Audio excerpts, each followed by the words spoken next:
কবিতার নাম পণ।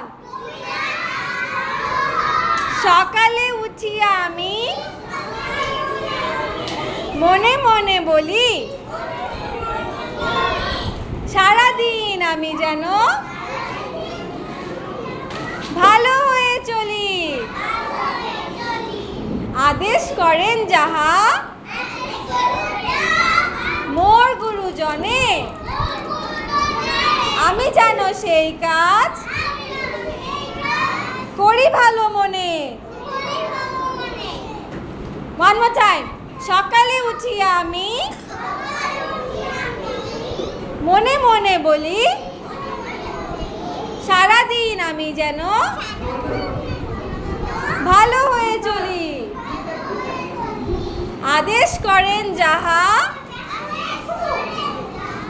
মোর গুরুজনে, আমি যেন সেই কাজ